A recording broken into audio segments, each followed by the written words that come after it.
The church is at its best when it's on the margins, because it identifies with the weak, the least, and the lowly. It identifies with what Micah 6:8 says. Oh man, I'm paraphrasing now. This is what the Lord requires of you, to seek justice, to love mercy, and to walk humbly with our God. I think the essence of Christendom, of the church, and I will go back and say to the Church of the Brethren, our essence is not about aligning with the power structure, but that we are part of the margins, and we speak prophetically to the powers that be. And that is what the church is meant to be.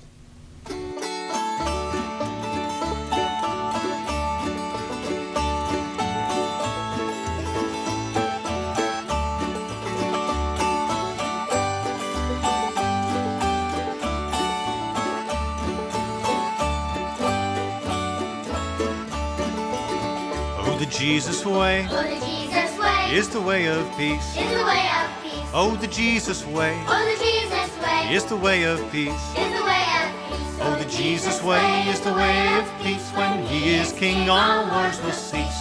May His peace begin with me. Gonna beat my sword, Gonna beat my sword into a plow. into a plow. Gonna beat my sword Gonna beat my sword into a plow. into a plow. Gonna beat my sword into a plow. Christ is King in my life now. May His peace begin with me. Some people feel that they have received a calling to a certain mission in life. Jay Whitmire, who was the guest of Brethren Voices on our October 2017 program, told us about his calling to do mission work. His parents wanted him to become an engineer, but he felt that his calling was to do mission work. That has taken him all over the world. Today's special guest has a similar story. His parents wanted him to be an attorney. Samuel Sarpiya is married to Gretchen Sarpiya, and they are blessed with 3 beautiful girls: Anna, aged 14, Ella Joy, 12, and Deborah, aged 10. Their multicultural family has roots in Nigeria and South Africa. And they were living in Hawaii before accepting the calling of planting a church in Rockford, Illinois, of the Church of the Brethren of the Illinois-Wisconsin District. Hello, I'm Brent Carlson. Welcome to Brethren Voices. Receiving a call to serve God is truly awe-inspiring, and the lives of those who answer the call are fascinating. The stories of Jay Whitmire and today's guest, Samuel Sarpiya, validate this observation. Not everyone has this type of experience, or maybe we just don't realize it when it happens. As a church planter and community organizer, Samuel is passionate about peacemaking and the Gospels as taught by Jesus Christ. He has training in the principles of Kingian Nonviolence of Dr. Martin Luther King Jr., which inspires Samuel's continued conviction for practical peacemaking. We met up with Samuel at the National Older Adult Conference in North Carolina in September 2017. And we asked him about growing up in Africa. Sometimes in the Western world, that's one big blob. But really, there are about 53, 54 countries in Africa. I grew up in one of the small ones, although in terms of land mass, but in terms of people mass, is the largest country in Africa, which is Nigeria. And apart from being the largest country in Africa, it's the largest country in the world where you have 1 in every 4 black person is from Nigeria. Samuel is a graduate of the University of Jos, Nigeria, with a diploma in social work and holds a Master's of Divinity in Conflict Transformation from Bethany Theological Seminary. He is currently a doctoral candidate in semiotics and future studies at George Fox University near Portland, Oregon. I grew up in an evangelical church called ECWA. It's a mission organization that was founded by a church founded by SIM, And SIM is used to be Sudan Interior Mission, but now I believe they are Societies of International Ministries. I might not get those two names correct, the last name correctly, but the emphasis is not on the name. As somebody who grew up in Ekwa, evangelical, I have right through high school and college, in my final year in college as a social work major, I had a spiritual encounter that really turned my life around.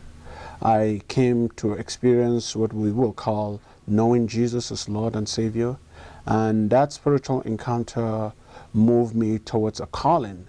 But the interesting part of the story is my father had always wanted me to be an attorney.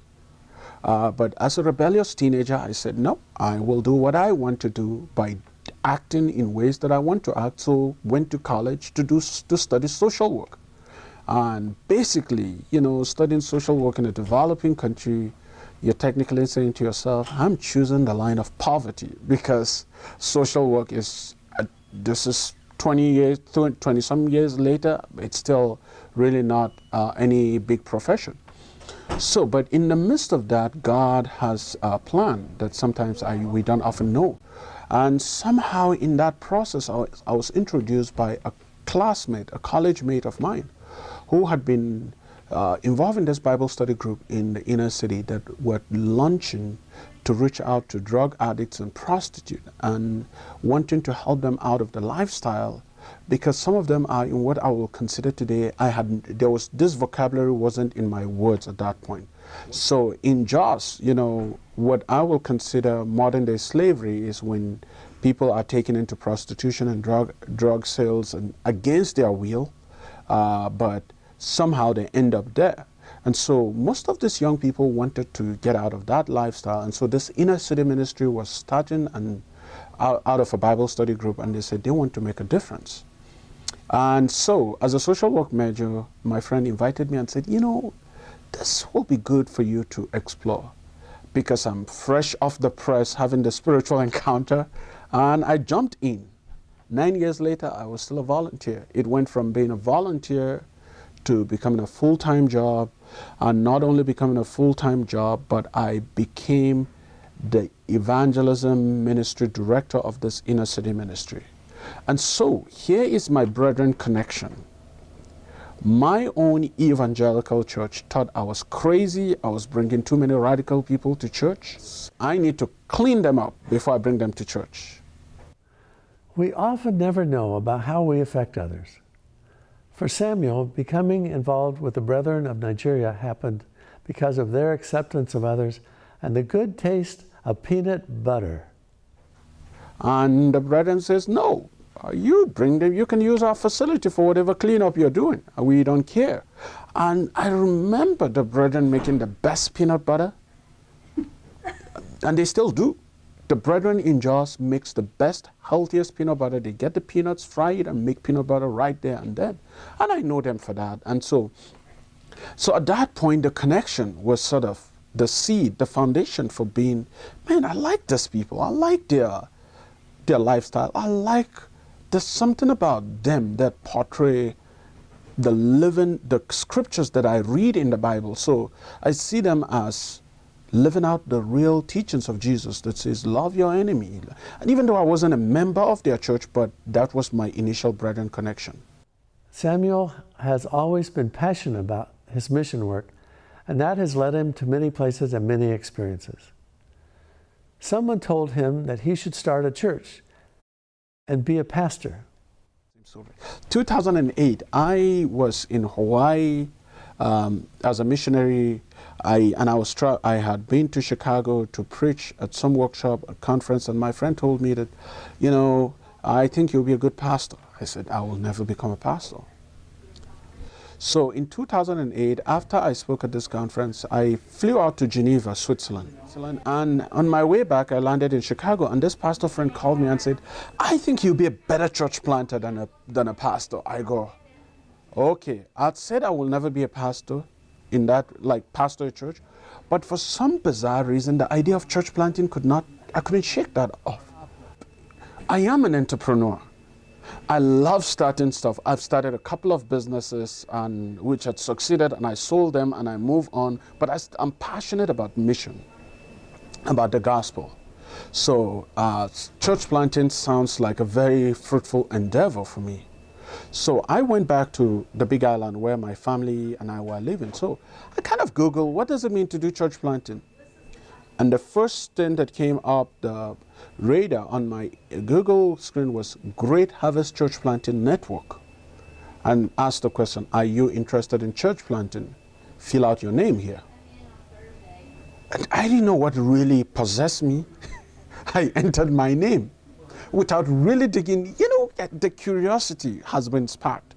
So I got the response email from Great Harvest Church Planting Network. But Great Harvest Church Planting Network is a Church of the Brethren, Illinois, Wisconsin church planting arm. And they asked me to go out and fill out this form.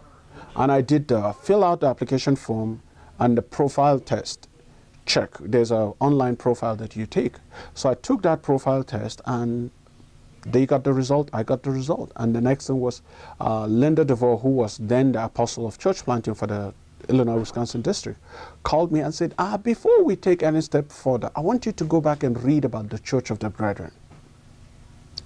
So I started digging into the Church of the Brethren. And first of all, I had done some youth pastor work with Hillcrest School in Jos, which is a school that the Church of the Brethren built. And in digging deeper, I connected back to the Church of the Brethren, EYN, in Nigeria. And it triggered back memory of peanut butter in 1994, as well as the church that opens their arm for me. And I go, aha, this really fits so well into what God had wired me for. So I had that instant transportation, like not physical, like a visceral transportation, and realizing that my faith had really been formed and impacted by that brethren experience. And I felt this is the right thing to do. In 2009, Samuel and his family packed their bags in Hawaii and, on faith, traveled to Rockford, Illinois in the cold of winter. That must have been a chilling experience. We asked him about that experience. So 6 months from the time that I filled out this application form, I had resigned from YWAM. My family and I, my wife and 3 of our kids, we packed our bag January 31st, 2009, got on the plane, flew to Chicago, arrived the first, stayed the night in Chicago, and moved to Rockford February 2nd. And we asked ourselves, really? Did we just do this? We thought we had winter jackets, but we were coming from Hawaii. We thought we were ready for the winter, but we were not close to being ready for the winter. We had no money. We had no place to stay. We only had what we call faith that God has called us, and in obedience. And so therein begins the journey of, again, continuing to trust God. We arrived at the district, and the district suddenly realized they don't have money to pay the church planter. So we were like a deer in the headlight. What do? Go back home? Go back to Hawaii? Go back to Nigeria? Go back to South Africa? So we started calling family from home. So technically our first year as church planters, our predominant financial sustenance support came from Nigeria and South Africa. And that first year really became the foundation stone to realizing our calling. Because it was in that first year of living in Rockford that 2 white police officers shot a teenager in the basement of a black church. And that sort of launched me as a community organizer, peacemaker, and in the city of Rockford. And from that point on, it has really shaped the nature of my work, the nature of our ministry, and the nature of our church. With the support of On Earth Peace, the church was started, and Samuel soon became involved with the Rockford Police Department. When I arrived at Rockford, I I had gotten to develop relationship and started working part-time for On Earth Peace because I needed some funds, and On Earth Peace was willing to support as well as get the work going. And so On Earth Peace really supported my work of peacemaking through providing some training and ongoing support for my conflict transformation work in the city in the first 2 years of the shooting of that unarmed black teenager. This was before Missouri. This was before the national uprising that we have witnessed lately. Following the 2009 shooting of this unarmed black teenager, I became a part of the city's mediation team that we were trained by the Justice Department. But in that process, I developed a relationship with the police chief. And I remember in the fall of 2009, I handed him the Kingian Nonviolence Training Manual, Leadership Development Manual for law enforcement officers, command staff and management, and for just officers, like patrol officers. And he looked at me and he goes, "No, this ain't gonna work here." I said, "Don't worry, take it and read it." And because we met for over a year and a half with the Justice Department every month as mediation group, in the process I kept having conversations with him, sowing seeds of hoping that he has read the book. By towards the end of our mediation, that was mediation, it felt like a bridge to nowhere, because nothing came off of it, but I will say it might look like nothing came off of it, but I felt looking back in retrospect, I can say that something came out of it, because the result was I was able to build relationship with the city officials, with the community members, to be able to introduce Kingian nonviolence philosophy amongst them. And one of the groups that really caught on was the command staff and management of the police department. So I ran a 6 weeks Kingian nonviolence training for the command staff and management of the police department. And that 6 weeks training became a catalyst for so many changes within the police department, on community policing, and within the city, because not only the police department embraced it, but the city embraced Kingian nonviolence as one of the philosophies that can be used to build conflict reconciliation. We asked Samuel about the city of Rockford, Illinois. How big is it? Rockford is a city of about 160, 170,000. It wavers between the second largest city or the third largest city in the state of Illinois. Yeah. And so since then, there's been multiple partnership between the Rockford Police Department, the city of Rockford, my church, and what I call the Center for Nonviolence, which we founded as a result of that, and some really radical, cutting-edge ways of relating to communities of color and law enforcement.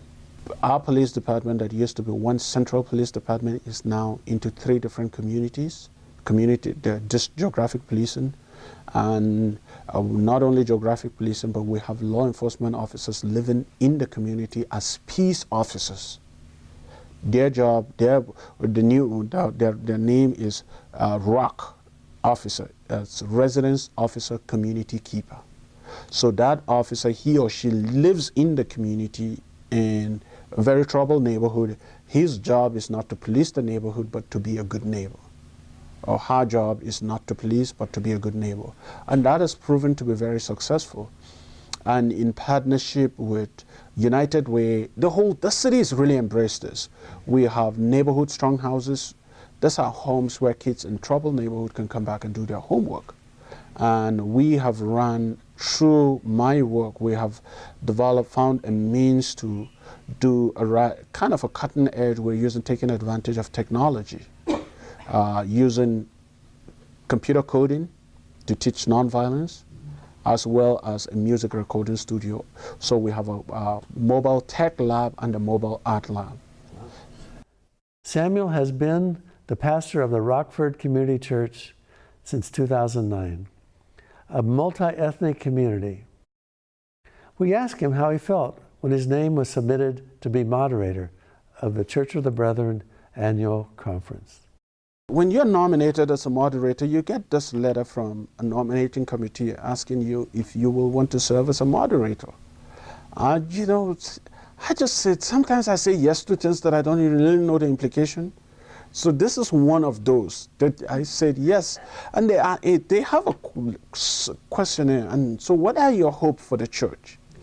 I said, my hope for the church is that we return to our original Anabaptist and Pietist root. And what that simply means is living on the margins of society. And little did I know that I'll be elected, and not only elected, but currently I'm serving as a moderator, which is the greatest service. I say the moderator for the Church of the Brethren has got the biggest microphone with no power at all, because the church is not run hierarchically.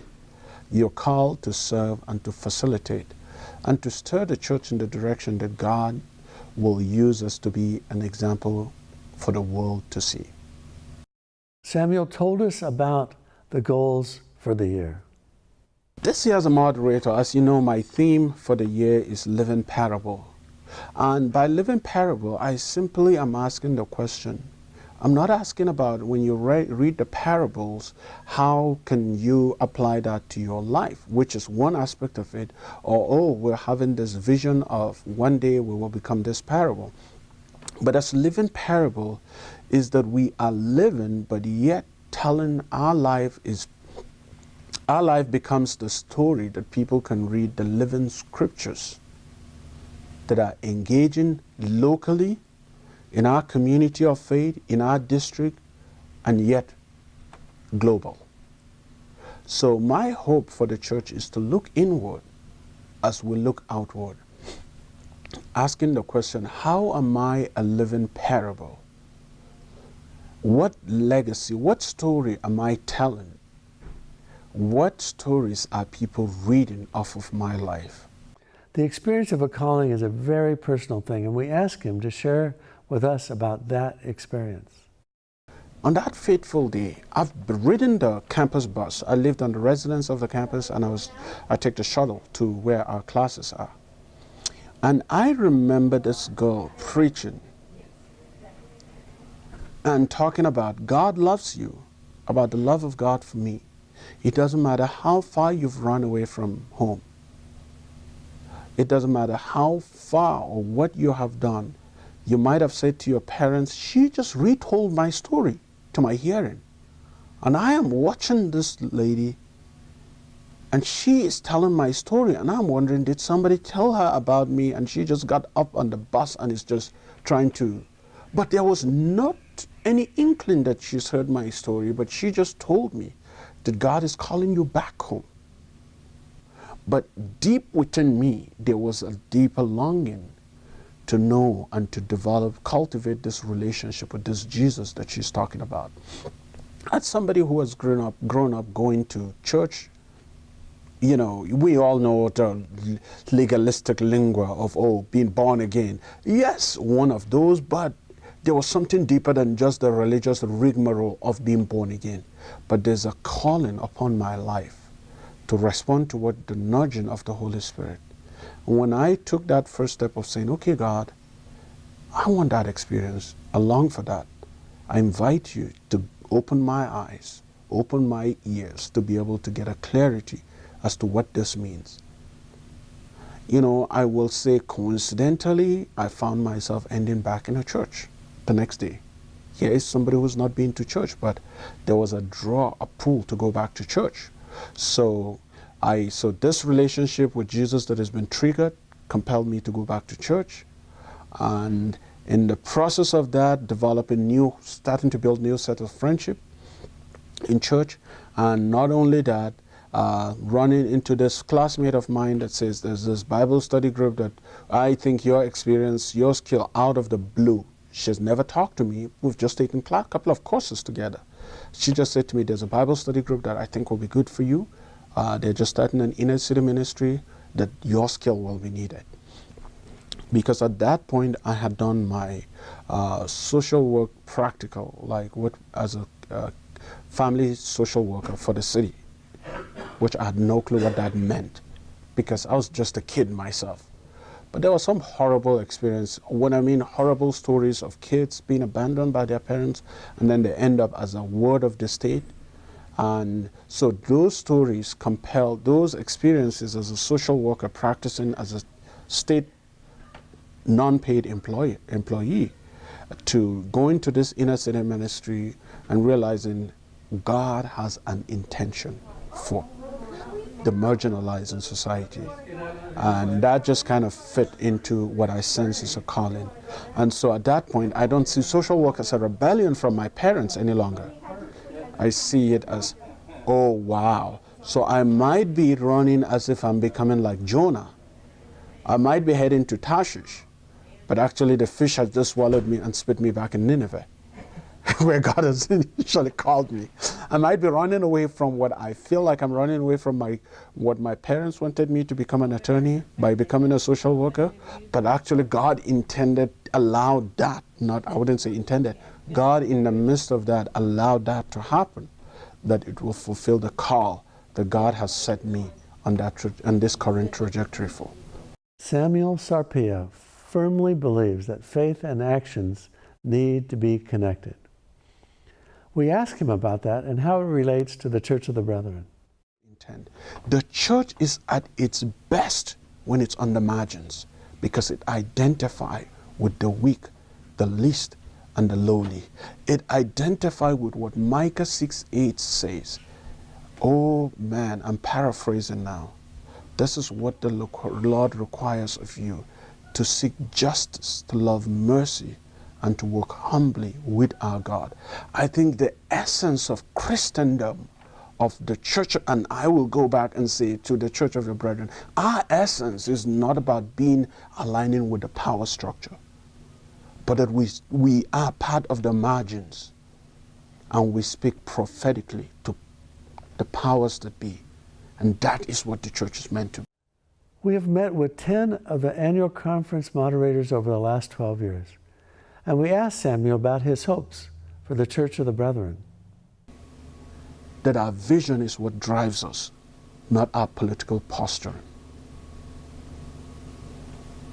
And that is why I am so hopeful about this compelling vision piece of the church. I can't wait to see that get into action, because I believe, and I'm hopeful, I'm believing with so much faith in God, that just like Roger Nishioka preached in his sermon last night, I believe when I see it. I think I see it and I believe it. I will call me Simeon. I will rather be Simeon, because I believe there is not a time, never a time, that the message of the Church of the Brethren, our Anabaptist pietist tradition, it's needed today like never before. We live in an unglued world, and our faith tradition teaches us to be the glue that binds. And that is my hope. We thank Samuel for taking the time to meet with us, and we thank you for being with us on Brethren Voices. This is Brent Carlson, wishing you peace. Jesus' way is the way of peace. When he is king, all wars will cease. May his peace begin